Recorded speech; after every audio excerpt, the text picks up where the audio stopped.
Hi, hoping a great day. You're watching JG Entertainment, and for this video, I'm going to Tales of the Jedi, and more specifically, I'm ranking the episodes of Tales of the Jedi, or the Tales of Tales of the Jedi, you know what I mean? I guess that's what they would be called. But yeah, I'm ranking all 6 episodes from worst to best, so yeah, let's get started. So, my worst place, or 6th place, is going to be episode 1, titled Life and Death.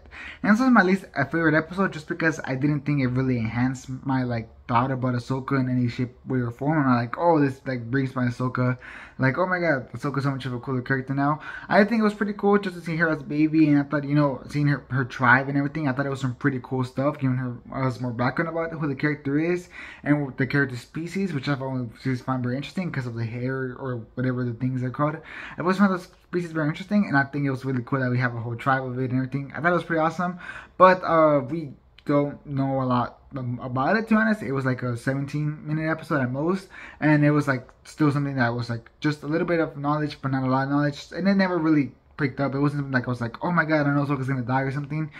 So yeah, I thought it was just a fun episode, but nothing like that was super awesome. So yeah, that's my thought about episode 1. Alright, moving on to 5th place, and that is going to be episode 6, titled Resolve. In this episode, I didn't love, I also didn't hate, but I kind of expected a little bit more from this episode, which is why I kind of left it this low. I do like how it opens a lot. I really love the opening where Ahsoka's in Padme's funeral. I love that. It would make so much sense that she's in Ahsoka's funeral, that she's in Padme's funeral. I'm like, oh, that's so awesome. And whenever she asks, like, what are you doing here? And she answers, she was my friend. That's really awesome stuff. I was like, yay, I'm really glad that we saw that. And of course, it's always such a pleasure to see that character again, and not just Ahsoka, but the other character that gave her like the device to call whenever they need help. Always just a pleasure. Of course, we just saw him in Obi-Wan, so it's also pretty cool to just see how this character just is recurring throughout this time period. I think it's pretty awesome, and I think it's just really awesome to see what Ahsoka did after the events of the Clone Wars finale. I think that's also pretty cool. However, I just didn't think that the farming thing was all that interesting, and the fight with the Inquisitor was like super duper short. Like, it was super short. Whenever I saw the trailer, I was like, this is about to go down. The whole place is in flames. Like, this is gonna be like an epic fight, and it was like literally like max 10 seconds. It was like super short, especially because the Inquisitor looks so cool, and he kind of just died so fast. I was like, ah. But I thought it was cool that we saw more of Ahsoka post Order 66, but before Rebels. I thought it was interesting, but I didn't think it was like, oh, this is like super awesome stuff. I thought it was just there. The only thing that I really liked in this episode was really Padme's funeral. I just really enjoyed that part of the episode, but everything else was like, didn't really like it that much. So that's why it's on my number 5th spot. Alright, moving on to my 4th spot, and this is where we start getting to the episodes that I actually really enjoyed. I thought this episode was really fun, and that's going to be, for this one, episode 5, Practice Makes Perfect. And I really enjoyed this episode. I thought it was a really fun, not like I wasn't having so much fun this episode, but I thought it was like a really enjoyable episode. Ahsoka's training her hardest to battle to defeat that test that Anakin gave her, where all the clone troopers like shooting her. Obviously at the start we see her like beating the test that the Jedi gave her, which was like really easy according to Anakin. It looked hard to me, but I guess it was easy. Whatever. And also it was pretty cool to see Canon there. I thought it was like, oh, that's so cool from Rebels. That was like pretty awesome.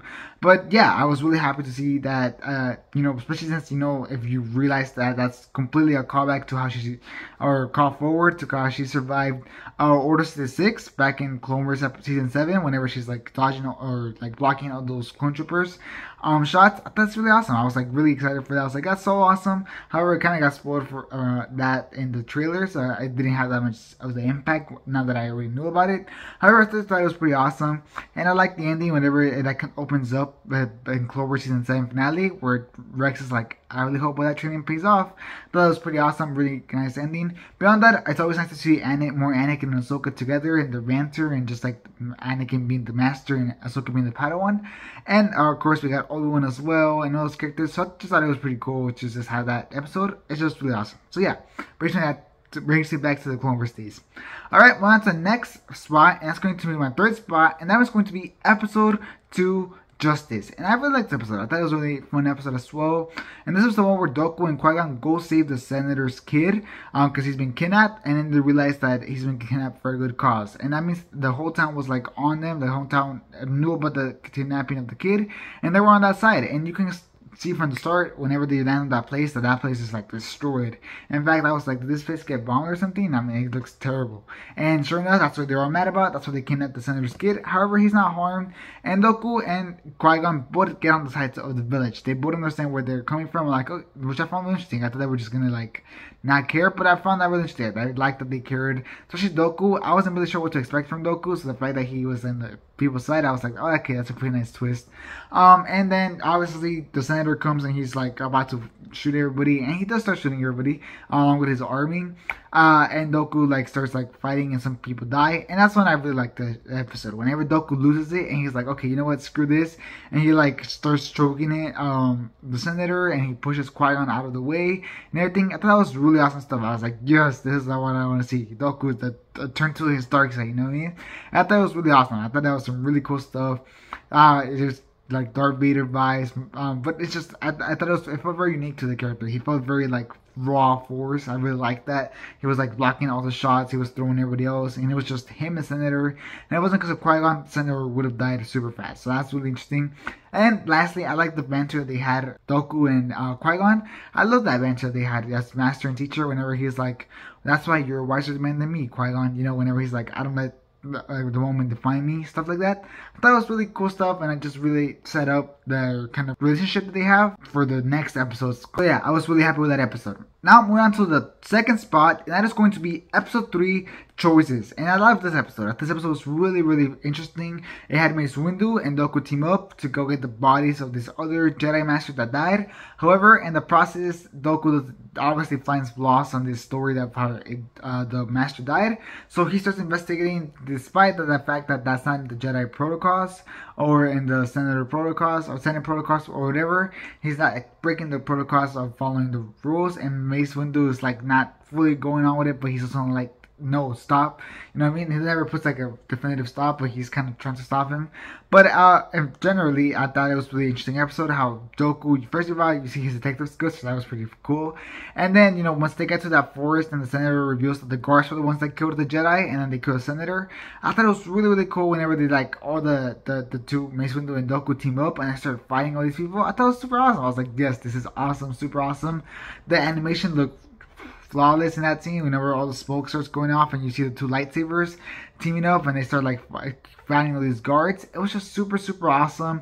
I really, really enjoyed it. And then I like that this kind of continues the internal conflict that Doku already has from the previous episode. This one continues it more, calling the Jedi kind of like the lapdogs of the Senate, which I thought was really interesting. And I think obviously Doku realized that, yeah, he was right. The Jedi are basically lapdogs of the Senate, so I found that really interesting. And I found out that he kind of like, after whenever he arrested him and he was in jail, he kind of had that conversation with him. That was really interesting. I was like, yep, that definitely portrays kind of Doku's turn to the dark side and everything. And I really like that. I thought it really just have advanced that. At the same time, I just really like seeing Doku's relationship with like Mace Windu. I mean, I just thought it was pretty awesome. And then you see Mace Windu finally turning into a Jedi Master, which I thought was interesting because I was like, you would just assume that this character, this guy, has always been a Jedi Master just by the way he acts, but obviously he hasn't and all that type of stuff. I thought it was pretty interesting and pretty cool, just to see more world building of the Jedi. So yeah, I really liked it. And then obviously for first place we have episode 4, and this is not debatable at all. I mean, this is definitely number 1. From the moment I saw it, I was like, this is definitely the best one. And this one's called A Sith Lord, and A Sith Lord is just an amazing episode. This one's the episode where first of all it starts with Qui-Gon saying that he just met with like a Sith Lord, but nobody really believes him, and that's in Tatooine. And of course, we as an audience realized that they're talking about Darth Maul. And I thought it was really interesting. I was like, oh, okay. I was surprised to see. I was kind of skeptical about thinking that, just because I wasn't sure if Doku was still a Jedi by the events of the Phantom Menace, but he was. So that was really interesting. That was some new knowledge for me. I did not know that. I don't even know if that was confirmed before or not. But that's really interesting. And yeah, and then he dies, and then you start to see that. You know, you see the time jump after the logo pops up, and you know Doku's kind of talking about this tree to Yaddle, and this was a very nice building. You know, he's like, you blame them, and he's like, well, he doesn't completely answer, but you can tell that he blames the Jedi Council for not believing Qui-Gon about the Sith Lord and how they should have been more backup and everything. And I agree, they should have been more backup. And even Yaddle agrees at the end of the episode whenever she's like, I left the Jedi Order because I realized you were right. We didn't listen to Qui-Gon, and I thought it was interesting, and she felt guilty about it. However, beyond that, we see that Doku was already starting to work with Palpatine, and he's like, you've gone too far, you killed Qui-Gon, and he's like, well, I lost my apprentice too, and Darth Maul and everything. So that was interesting, all that type of stuff I thought was pretty cool. And he's like, that's the prize we play for Order, which I think is something that Doku really agrees with. And then you see Yaddle and Doku fight it out, and that was a really cool fight. I like that they just confirmed that Yoda's just a weirdo for talking like that. That was pretty funny. But beyond that, the actual fight was pretty cool. I really like that, you know, the more of that Yoda species fighting. I love that, how they jump around and everything. I thought it's really funny and really cool. And animation looks especially awesome. And, you know, Doku just see more of his, like, internal conflict of, am I going to kill Yaddle? Am I not going to kill Yaddle? All that type of stuff. That was really interesting. And, like, the kind of interchanges of lines that they have is really cool as well. You know, like, that's the Jedi Order because of this. I realized you were right. Or whatever. He's like, then I'll give you a piece, Yaddle, and then like he kills her. All that type of stuff, I found it really, really powerful. And that's when he becomes the apprentice of Emperor Palpatine and everything. And overall, I thought that episode really, really worked. I loved just portraying Doku's full-on turn to the dark side, his reaction to Qui-Gon dying, all that type of stuff, and the fact that he thought that Qui-Gon was going to be his ally. And this, I thought it was really interesting as well. So overall, I love that, and I love whenever Doku's like, man, my apprentices go so fast, or stuff like that, or students, there you go, students grow so fast, all that stuff. I just love that he had this special love for Qui-Gon, and I wish that honestly in an alternate what if story, what if Qui-Gon and Doku had to fight it out? I think that would have been super awesome, really cool. And overall, I wonder if he could have brought him back to the light side. I'm not sure, but I think that could have been a pretty nice, interesting conflict to know. So yeah, alright, yeah, that's all my rankings for Tales of the Jedi episodes. Tell me what you think about it down in the comments. What's your own ranking? What's your favorite episode? Which was your least favorite episode? I am very curious as well. Tell me your thoughts about it down in the comments. As well as please leave a like if you enjoyed this video. It'll be very helpful. So please leave a like and subscribe for other content, including more Star Wars content on Andor, which was so good today. The episode was amazing. And more Tales of the Jedi content and so much more Marvel, DC, Star Wars, House of the Dragon, which I'm still working some videos for. All type of stuff. Subscribe for all that content that I'm sure you're going to enjoy. And yeah, that'll be it for this video. Thanks for watching. Hope you have a great rest of your day. And this is Jinn Entertainment. Out.